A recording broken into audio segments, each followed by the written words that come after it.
몰랐던 부분도 많이 알게 되고 여기서 영감도 많이 받고 OTT 박스라고 그러지. 이제 새로운 에너지원이 돼서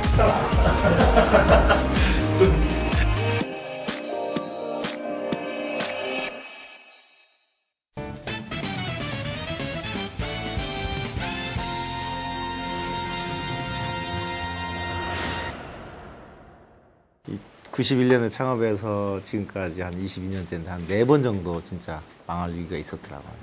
그 얘기를 사전 오기 배수진을 승부하라 그런 내용이었는데, 그러니까 뭐 망해도 보고 회사를 팔아도 보고 재인수도 해보고 뭐 별짓 다 해본 거지. 근데 이 팔자라는 게 있어요. 건덕윤처럼 회사 팔고 미국 가가지고 편히 살면서 본엔젤스니 뭐 이런 후배들 좀 투자하고 도와주면은 참 속편에 잘 살 텐데 나는 그 팔자가 아닌 것 같아. 하여간 뭐 반갑고요. 아마 제가 벤처 사업가고 창업에 대한 경험이 있으니까 여러분들이 좀 관심이 있었을 것 같아요. 여기 뭐 창업했다 접은 분도 있고 다시 재기를 노리는 분도 있고 잘 나가신 분도 있고 하니까 우선 거기에 대해서 제가 한 말씀 드리면, 원래 창업은요 성공하기 힘들어요. 그러니까 통계적 팩트를 보면 10개 중에 8개, 9개는 망하게 돼 있어요. 그러니까 실패가 다반사인 생태계예요, 창업 생태계가. 그러니까 내가 실패했다고 해가지고 지금 접었다고 해서 열등감 가질 필요도 없고, 그냥 8, 90%의 확률이 나한테 벌어졌다 이렇게 생각하고 넘어가시면 돼요.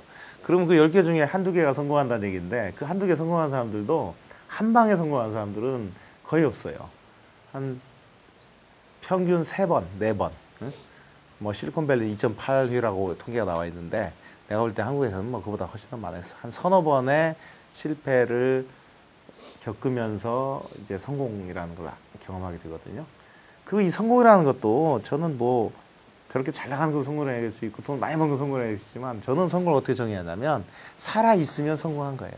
안 접었으면. 그러니까 사업을 하는데 현상 유지가 되잖아요. 그리고 뭐 별 큰 뭐 돈 걱정 없이, 걱정이 항상 있지. 내년 또 어떻게 또 매출 만드나, 내년 또 어떻게 해서 먹고 사나, 이런 걱정을 많이 하는데, 그 걱정하고 있는 단계, 응? 불안한 단계. 그런데 내가 지금 돌아가고 있잖아요. 그럼 그것은 이미 성공한 거예요. 조급할 필요도 없고, 내가 살아있으면 성공한 거다 이렇게 생각하시면 되고, 지금 살아있잖아요, 그죠? 아직 신불자 안 됐잖아요, 그죠? 그래서 우리가 좀 실패하더라도 신불자가 안 되게 하기 위해서 창업과 재기 도와주는 프로그램 준비청 나와 계시지만 그분들하고 많이 상의하고, 그 다음에 창업과 연대보증을 폐지하자. 연대보증 폐지하면은 실패해도 회사가 망한 거지 내가 망한 건 아니지 않느냐. 그래서 다시 재기할 수 있도록, 재선할 수 있도록 이렇게 지금 제도를 지금 거의 다 바꿨어요. 그래서 더 많은 우수한 청년들이 주저없이 창업전에 뛰어들 수 있도록 그렇게 노력을 하고 있어요. 그런 철학이나 가치관은 무엇이고? 저도 기자들한테 질문 많이 받고 한참 생각한 다음에 네. 알게 됐어요. 근데 무슨 얘기냐면, 사업을 할 때 사람들이 뭔가 배우려고 오고 책에서 배우려고 오고, 특히 성공학 책들이 많잖아요. 네. 거기 뭐 폼난 얘기 얼마나 많아요. 맞습니다. 그거 진짜 믿지 마세요. 저는 그 성공학 책들이, 그리고 또 성공한 사람들 하는 말이 네. 난 약보다는 독이 된다고 생각을 해요. 그 사람들은 이미 성공한 사람들이고, 네. 그 책 그때쯤 되면 자기 인생 정리하면서 자기 잘난 척 하려고 막 쓸 거 아니에요. 네. 그러니까 그 말들이 현실감 떨어져요. 굉장히 마사지가 돼 있는 거예요. 그래서 난 성공한 책 읽지 말라고 얘기를 해요. 차라리 실패한 사람들의 책을 읽어라. 네. 응? 아니면 지금 저처럼 뛰고 있는 사람들 리얼한 얘기를 들어라. 현재 진행형 얘기. 그렇잖아요. 다 사건이 끝나고 난 뒤에 하는 얘기, 이게 무슨 의미가 있겠어요. 난 지금 현재 진행형인데. 응? 그래서 사실은 그런 그 겉멋들고 뭐 앞뒤가 딱딱 맞고 뭐 그 성공한 사람들의 철학이 어쩌고 저쩌고 뭐 잡지에 쓰고 기사 쓰고 있잖아요. 거기 현혹되지 마세요. 그러니까 그건 페이크죠. 그죠? 그건 꾸며진 거야. 네. 민 얼굴이 아니야. 그걸 믿지 말라는 거죠. 그러니까 제가 신문에서 한 얘기도 액면 그대로 믿지 말고요. 아, 뭐 이런 정도 분식은 했겠구나 이렇게 생각하고 또 기자들이 또 얼마나 또 멋있게 썼겠어요. 네. 우리처럼 진짜 진검승부하는 사람들한테는 그건 중요한 게 아니에요. 그런 것처럼 우리 눈에 보이는 거하고 그 다음에 이 현실에 특히 이 사업이란 건 정말 승부사의 길인데 잠깐 빈틈 하나로 내가 죽을 수도 있잖아요. 정말 절박하고 처절하게 살아가는 사람들인데 너무 그렇게 그 세상이 생각하는 바람직한 네. 폼 있는 겉멋든 거기에 난 현혹이 안 됐으면 좋겠어요. 내가 생존할 수 있느냐. 그거 하나만 집중하면 난 집중해달라고 내가 부탁을 하거든요. 그죠? 직원이 뭐 몇백 명, 몇천 명이 뭐해. 지금 망했는데. 그죠? 직원이 내가 한 명밖에 없더라도 우리 회사는 이익이 나고 내가 하고 싶은 일 할 수 있고 잘 굴러가. 그게 훌륭한 거예요. 그죠? 아무래도 뭐 사이즈가 크고 대기업이 가면 폼나고 하니까 그런 데 가고 싶다. 나도 저렇게 키우고 싶다 하는데 사실은 그렇지 않아요. 그만큼 힘들어요, 그게. 정말 실속을 챙기고 네.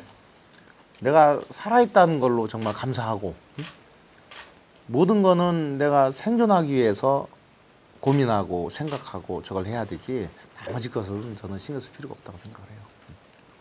저는 솔직히 지금도 그렇게 얘기를 합니다. 더 리얼하게. 네. 더 리얼하게 얘기할 수 있는데 막 카메라 돌아가니까 더 리얼하게 얘기 못하고 전문 용어 막 튀어나오니까 실패를 극복한 노하우는 어떤 마음가짐이 그걸 나도 진짜 곰곰이 생각해봤어요. 내가 왜 살아남았을까? 내 선배들, 내 동료들 죽은 사람이 더 많잖아요. 실패하는 사람 더 많잖아요.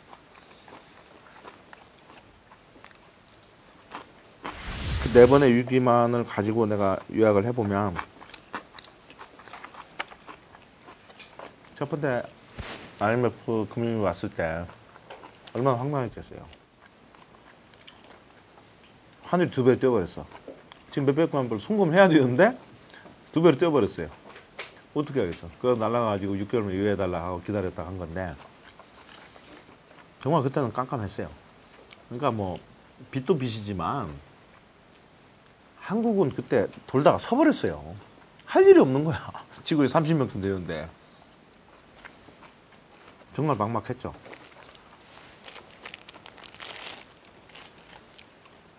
근데 실리콘밸리 날라가가지고 정말 몸 팔아서 먹고 살고 빚 갚고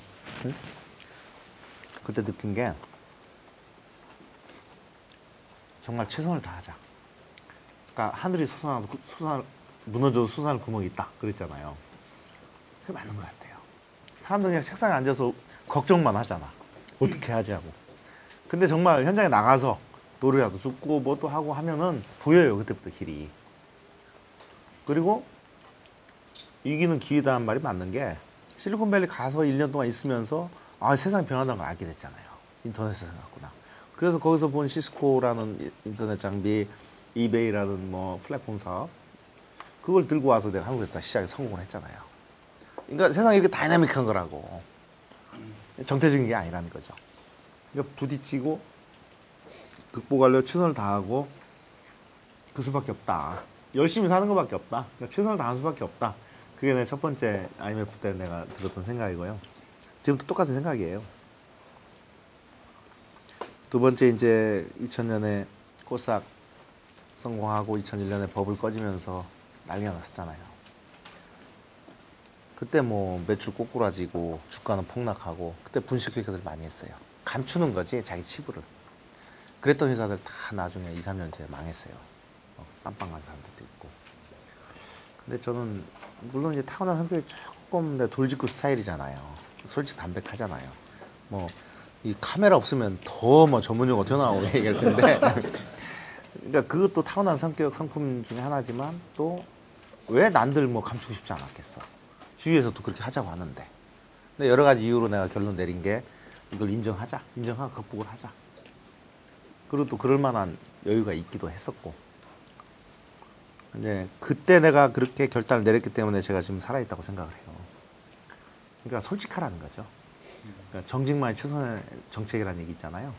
그걸 책으로 읽을 때는 뭐 그렇겠다 뭐 동의는 하지만 막상 나한테 떨어졌을 때 과연 당신 정직할 수 있느냐, 당신 솔직할 수 있느냐, 응? 개망신 당하는데 주위에서 엄청 욕하는데, 응? 그거를 극복할 만큼 솔직의 대가가 그건데 내 치부가 다 드러나는 건데 그럴 수 있느냐? 쉽지 않아요. 막상 내일이 되면. 그렇지 않겠어요? 사람이 얼마나 자존심 하나로 살아가는 동물인데 이만큼도 자존심 상한 일 못합니다. 근데 작심하고 그거 한다는 거 쉽지 않거든요. 두 번째는 진짜 그 뼈대를 깨달았고 지금도 난 그렇게 살아야겠다. 있는 그대로. 제가 뭐 있는 그대로 얘기가 있는 거니까 손해 얼마나 많이 볼 것 같아요. 뭐 기자들도 싫어하고 공무원도 싫어하고 다 주위에 싫어 무지 많을 거예요. 그죠? 기자들은 좋아하려나? 솔직한 거를. 이게 막 많이 나오니까.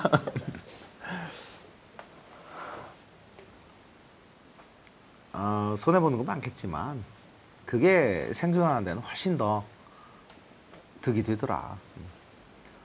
그다음에 세 번째가 정말 사업하면 할수록 적자가 늘어나고 부실이 쌓이고 정말 침몰하는 배의 선장이라는 생각을 할 때가 있었어요. 그때는 방법이 없어요. 정말 뭔가 시한부, 그러니까 침몰하는 배의 선장 같은 느낌.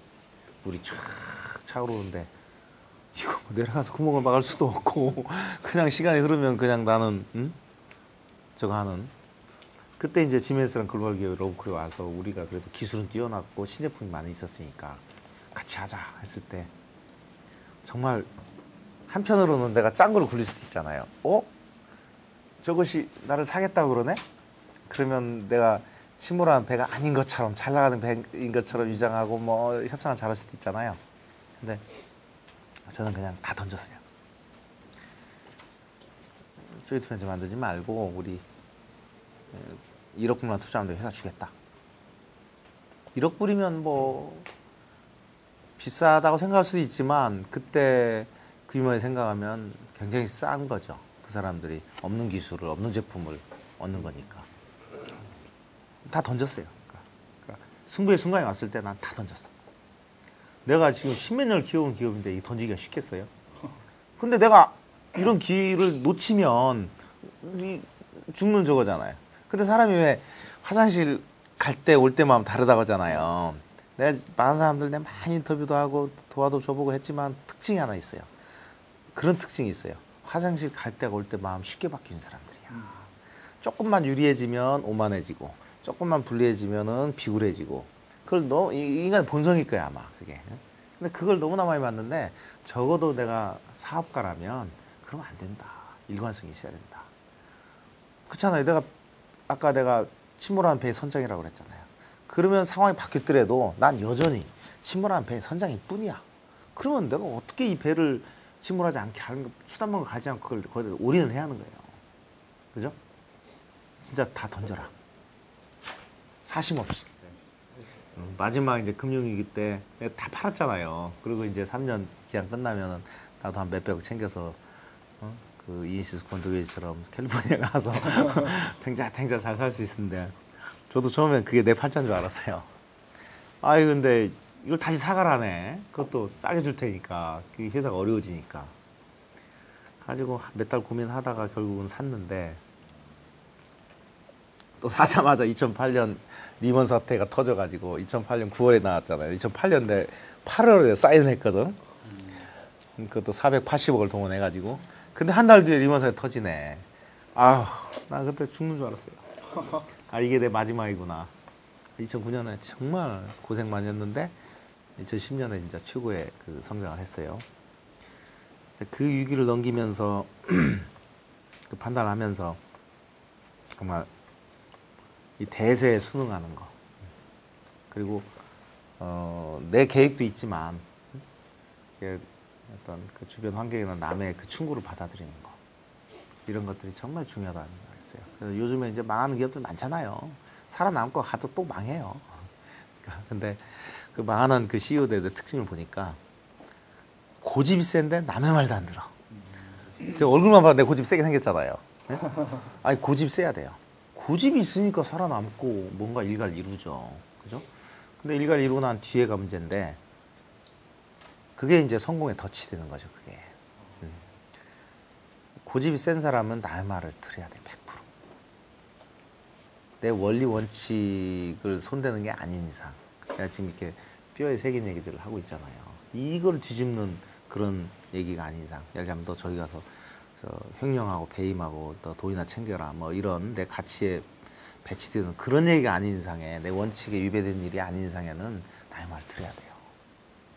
고집이 센 놈이 남의 말도 안 들으면 필망하더라 그랬잖아요. 필망하지 않으려면 남의 말을 잘 들으라는 거지. 근데 고집이 없는 사람이 남의 말을 잘 들으면 그거는 아무것도 아니야. 응? 그치? 뭐 일가도 못 이루고 아무것도 안 돼. 고집은 있어야 돼. 그죠? 그래서 이제 그런 처신들이 롱런하고 오래 생존하는 데는 중요한 게 아닌가. 난 그런 걸 느꼈어요. 뭐 아무것도 아닌 얘기죠. 그죠? 근데 그걸 아는 게 중요한 게 아니고 그걸 내가 실천하는 게 중요한 것 같아요. 아는 것보다는 아는 만큼 실천하는 거. 그러니까 가방 끊긴 사람이 막 많이 알고 있잖아요. 다 소용없어요. 우리 회사에 가방 끊긴 애들 다 헛방이야. 가방끈 작고 이거밖에 몰라도 정말 내가 아는 만큼 실천하는 사람들이 있어요. 지금 내가 하는 얘기 거의 뭐 중학교 고등학교 수준이야. 이것만 실천해도요 저 이상으로 클 수 있어요. 저는 뭐 20년 동안 배운 게 겨우 그거밖에 없는데 여러분들은 뭐 2년도 안 돼가지고 그걸 다 실천한다. 그러면 훨씬 더 크겠죠. 그죠? 아는 것보다 실천하는 게 진짜 중요하다는 생각이 들어요. 그 갭이 큰 사람들이 많잖아요. 네.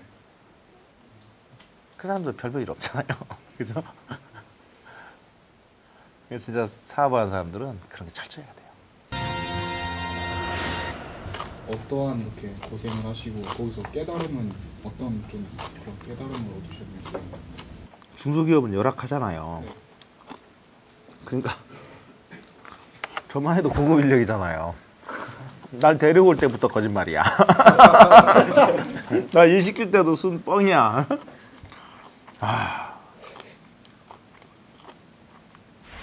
제가 좋은 대학 다니고 좋은 기업 다닐 때 대충 다 좋은 사람들이잖아요. 네.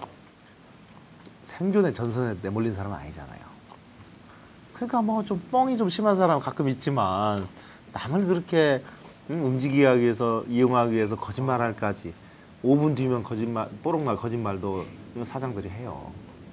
뭐 꼭 하라는 건 아니고 되게 그렇게 해요. 생존이 걸려 있는데. 그러니까 대학 4년, 대기업 6년, 10년이잖아요. 중소기업 2년 정도 생활하면서 겪게 되는 사람들이 그 좋은 환경에 겪었던 사람은 완전히 다른 종류의 사람들이잖아요. 그 2년 동안 내가 배운 게 훨씬 더 많아요. 인간의 본성에 대해서, 인간의 행동에 대해서.